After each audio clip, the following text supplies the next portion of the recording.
back and part 2 of my 2023 reading plans. Today I'm going to talk about 8 standalone novels or series that I like to start in 2023.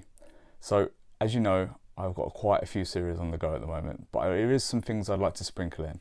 Now I will be continuing with my Stephen King reading, and the first up will be The Stand, so I can pre-read all of that kind of Dark Tower kind of lore beforehand. The Stand is quite a big chunky book, so that will take me a little while to get through. Also, I would like to, well, you can class this as a series or a standalone. People kind of class it as both really, but I'd like to read Dune by Frank Herbert. I got this in an Amazon day sale, but one way or the other I was still going to read Dune this year. I'll probably read this in the summer. I just feel like the heat and the sands of Arrakis would work really well as a summer read. I don't have a lot of sci-fi on the slate for this year, so it was important for me to get Dune in there and kind of balance things out a little bit.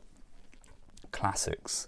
So I enjoyed the classics I read last year, and most of you that have watched the channel, well, the dozen of you that watch the channel regularly, will know that I have this on my slate, The Iliad by Homer. This will be quite an early one in 2023 because I'm just too excited. I need to get to it as fast as possible. But The Iliad by Homer will definitely be read in 2023. Next up, some of you will know that I do a spooky season reads, and this year my classic for that will be Dracula. I've got a nice hard copy of Dracula here, and I'm very excited to get round to reading Dracula. It is a big favourite for a lot of people and one that I'm very excited to get to.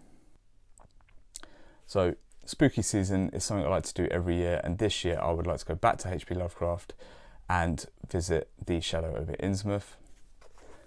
Next up is one I would like to slide in if I get time. I'm certainly hoping that I will be able to, but Raymond Chandler, I would like to read from this. This is the Everyman's Library, Raymond Chandler, but I'd like to read The Big Sleep if I can. I like to put in at least a few thrillers every year. I really enjoy my thrillers, and Raymond Chandler is not one I've tried yet.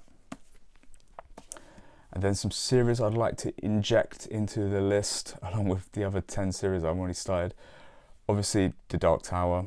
Having read The Stand and Salem's Lot, I would really like to get dug into The Dark Tower. Now I'm thinking about doing an extended reading list for The Dark Tower, where I might encompass 25 books of Stephen King's over the space of several years, and really take my time with The Dark Tower and read some of the standalones in between the entries of The Dark Tower. And then I'm looking to inject this one. This is book 1 in the Dresden Files by Jim Butcher. This is Stormfront, and I'm thinking I'm probably going to read 1 or 2 of these every year as a bit of a palate cleanser, and I'm just so intrigued. I don't really read a lot of urban fantasy. Obviously this is a fantasy first channel, but urban fantasy is not something I've read a lot of. So a lot of people on Booktube recommend the Dresden Files, so I'm going to give it a shot. So that is everything I'm looking to add initially to my 2023 TBR. Obviously that leaves a little bit of space there because I'm hoping to get a few extra seasonal reads or a few recommendations in there as well. So tell me in the comments everything you're looking to add to your list in 2023, and I'll see you in the next video.